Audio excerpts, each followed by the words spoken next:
One Belt One Road has been brought up a few times in recent years. It has been styled as China's grand project and has met both compliments and criticism. At its core, the idea of connectivity is greatest. One Belt One Road is about two routes, a land route termed as the Belt and the maritime route as the Road. It is a grand project focusing on billions of dollars of investments in infrastructure and energy. This is the part which concerns Singapore directly, the Kunming-Singapore Railway. It is a project joining Kunming to Singapore via countries such as Malaysia, Thailand, Vietnam. This will increase connectivity between Singapore and these other places, and also increase movement of goods and services.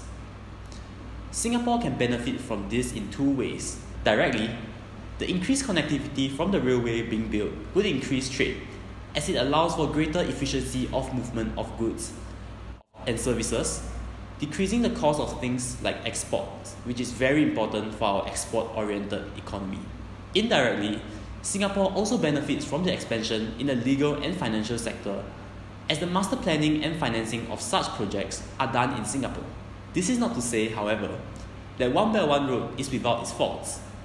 It is an extremely large project, involving the collaboration with many countries, and the interests of these countries might clash with one another. One such example is in Pakistan, where the Diamond Barsha Dam project in Pakistan was stopped in November because China insisted that the project is to be completed by Chinese companies.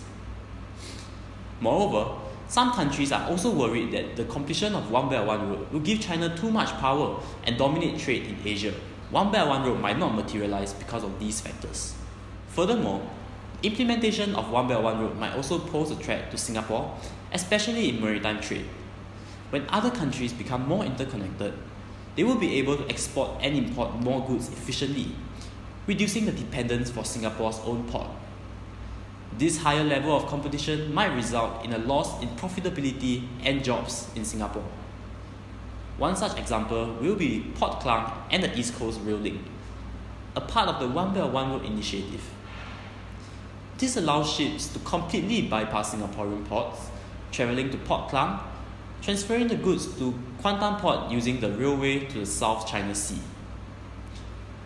Another example is the Kra Canal in Thailand, which has been labelled part of One Belt One Road and is a competitor to Singapore's port, as it would be 1,200 km shorter than the current route through the Straits of Malacca and save time and money. To be wary of competition, Singapore has also been adopting new technologies and expanding its capacity to stay ahead of its competition. The expansion of the Pasir Panjang terminal by 50% will enable it to reach a capacity of 50 million 20-foot equivalent units, or TEUs. PSA is investing $3.5 billion to use the latest port technology and reduce the manpower needs of managing the port.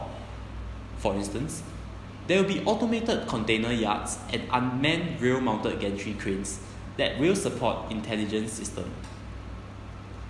It is still too early to decide if the threats can be overcome by Singapore or not. Singapore's ports has already been challenged several times in the past, but Singapore always seemed to pull through. Her port has always been in the middle of the West and the East, and this strategic position will be kept even as One Belt One Road proceeds on.